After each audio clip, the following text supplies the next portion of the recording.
जब भी हम नए लोगों से, अपने प्रोस्पेक्ट से बात करते हैं, तो ये एक नेचुरल फिनोमिना है, ये साइकोलॉजिकल बात है। जब भी आप किसी से अपने बिजनेस के बारे में बात करेंगे ना, तो सामने वाला ऑब्जेक्शन रेज करेगा ही करेगा। पता है क्यों? क्योंकि ये आपका आइडिया है, उस प्रोस्पेक्ट का नहीं है। अगर ये आइडिया प्रोस्पेक्ट का होता तो वो ध्यान से सुनता। अब आगे इस किताब में आप सीखेंगे कि कैसे आप अपने आइडिया को अपने प्रोस्पेक्ट का आइडिया बनाते हैं। इसके लिए हमें 4 कीज की टेक्निक यूज करनी होती है। उस टेक्निक का इस्तेमाल करके दोस्तों वो आपको बताएंगे कि वो इस बिजनेस को क्यों करें। और वो टेक्निक है मेल्ट द आइस, बर्फ पिघलाइए, find the hot button and press the hot button and get a commitment. दोस्तों हमारी जितनी भी प्रेजेंटेशन है वो इन 4 बटन के इर्द गिर्द घूमनी चाहिए। मैं एक एक करके आगे चल के इन टॉपिक्स को आपको कवर करूंगा। आप जिस व्यक्ति को अपनी प्रेजेंटेशन दे रहे हैं, अगर उस व्यक्ति ने आपको पसंद कर लिया तो जो भी आप दोगे वो ले लेगा। लेकिन अगर ये आपको पसंद नहीं करता तो आप दुनिया की कितनी भी अच्छी चीज उसे दे देना, वो आपसे नहीं लेगा। तो सबसे पहले हम बात करेंगे find the hot button. Hot button ढूंढने के लिए हमें पहले बात करनी होगी कि वो किन बातों से अपसेट होता है, किन बातों को लेकर के वो परेशान है, उसकी जिंदगी में क्या ऐसी चीजें हैं जिसको लेकर के वो एक्साइटेड है, और कौन सी ऐसी चीजें हैं जिनको लेकर के वो कंसर्न्ड है, और क्या क्या ऐसी चीजें उसकी जिंदगी में जिनको लेकर के वो गुस्सा हो जाता है। दोस्तों सबसे पहले इमोशंस ड्राइव करती हैं किसी भी इंसान को, तो हमें उन इमोशन तक पहुंचने के लिए हमें पीएमएफ फाइंड आउट करना होता है। दोस्तों जब हम पीएमएफ आइडेंटिफाई करते हैं किसी भी व्यक्ति का, प्राइमरी मोटिवेटिंग फैक्टर, वो कारण जिसके करके वो इस बिजनेस को करना चाहेगा, तो जब हम उसे डिस्कस करते हैं तो हमारा जो प्रोस्पेक्ट है वो अपनी उम्मीद, सपने और डर, ये सारी चीजें हमसे शेयर करना शुरू करता है। जब कस्टमर या प्रोस्पेक्ट बोलता है ना कि मैं इतना बड़ा घर लेना चाहता हूं, मेरे ये सपने हैं, तब जाकर के हमारी कहानी शुरू होती है। तो हमें नहीं बोलना, हमें कस्टमर से या प्रोस्पेक्ट से ज्यादा बुलवाना है। तो हमें उसका पीएमएफ निकलवाना है, उसके शब्दों में निकलवाना है। जब वो बोलेगा ना कि मुझे बहुत बड़ा घर चाहिए, तब वो सोचेगा इस बिजनेस के बारे में। आपका जो प्लान है ना दोस्तों, वो तो सिर्फ एक रास्ता है उसके घर बनाने के लिए। तो प्लान पे आने से पहले हमें ये बहुत जरूरी है डिस्कस करना। तो ये पीएमएफ हम आइडेंटिफाई करेंगे, और आइडेंटिफाई करने का एक तरीका है कि आपका जो पीएमएफ है वो आपका है, सामने वाले का पीएमएफ कुछ और हो सकता है। और इस बात को शुरू करने के लिए एक सबसे शानदार सवाल है। आप लोगों को बोलिए कि क्या आपको पता है कि लोग नेटवर्क मार्केटिंग बिजनेस क्यों ज्वाइन करते हैं? तो वो 2 ही सवाल बोलेगा, हाँ मुझे पता है। तो ध्यान से उसकी बात सुनिए, और वो इधर उधर की जो भी कहानियां सुनाएगा, या तो नेटवर्क मार्केटिंग में बहुत सफल होगा तो वो सीधी सीधी बात करेगा, और अगर सफल नहीं है तो वो इधर उधर की बातें करेगा। तो बहुत ध्यान से सुनिए, और अगर वो कहे नहीं मुझे नहीं पता, तो आप उनको बताइए, आइए मैं आपको बताता हूं कि लोग नेटवर्क मार्केटिंग क्यों करते हैं।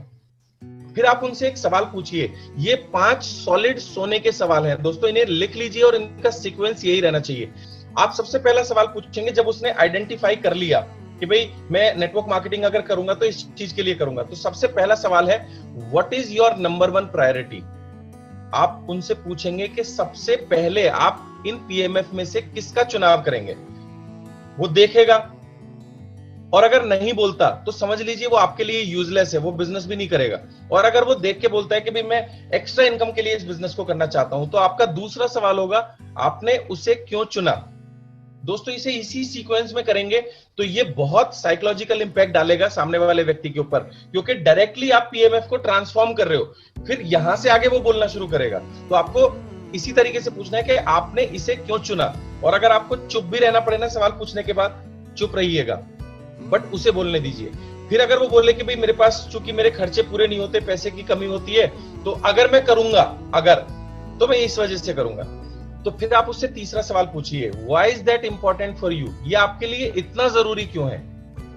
दोस्तों यहां से वो थोड़ा सा सीरियस हो जाएगा।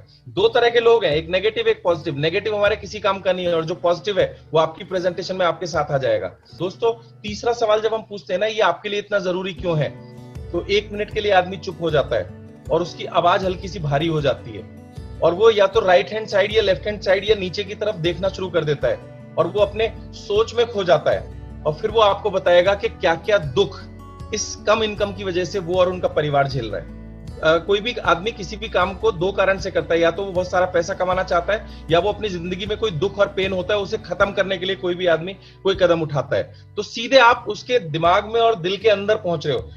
जब वो बोले कि ये कारण है, मैं इतनी परेशानियां झेल रहा हूं कम इनकम की वजह से, फिर आप उससे पूछिए कि इसके क्या रिजल्ट आ रहे हैं आपकी लाइफ में। मतलब आप उनसे ये भी बोल सकते हैं कि मान लो अगर आपने वेस्टीज ज्वाइन नहीं करा और आपको ये एक्स्ट्रा इनकम नहीं मिली, तो आने वाले समय में आपके ऊपर और आपके परिवार के ऊपर इसके क्या परिणाम हो सकते हैं। दोस्तों, ये सवाल पीएमएफ को एकदम से एक्टिवेट कर देता है।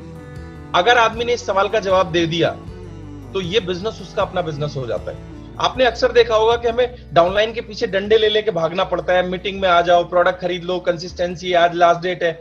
ये पता है क्यों हो रहा होता है? क्योंकि हमने ये एक्सरसाइज उस डाउनलाइन के साथ नहीं करी। ये एक्सरसाइज करने के दो नतीजे होते हैं, या तो वो बाहर हो जाएगा या फिर वो बिजनेस के अंदर आ जाएगा। वो से बाबा या तो रेल में, नहीं तो जेल में। अब आपको चुप रहना है और ब्रीजिंग करनी है, जो मैं आगे आपसे टेक्निक डिस्कस करूंगा। आपको बुलवाना है उस व्यक्ति से ज्यादा। आपको ऐसे लोग भी मिलेंगे जो बोलेंगे नहीं, आपको ऐसे भी लोग होंगे जो विदहोल्ड कर लेंगे, चुप हो जाएंगे। और कई बार तो इस प्रेजेंटेशन में लोग नाराज भी हो गए हैं, क्योंकि जब आप किसी को अंदर से थोड़ा सा कुरेदते हो ना, तो उसकी इमोशन हिल जाती है। और बहुत सारे लोग बहुत सारी अपनी दिल की बातें यहां से करना शुरू कर देंगे। और जब वो अपने उन परिणामों के बारे में बात कर रहा होगा, लास्ट सवाल आपको पूछना है कि आप इन परेशानियों और परिणामों को लेकर के इतने चिंतित क्यों हैं।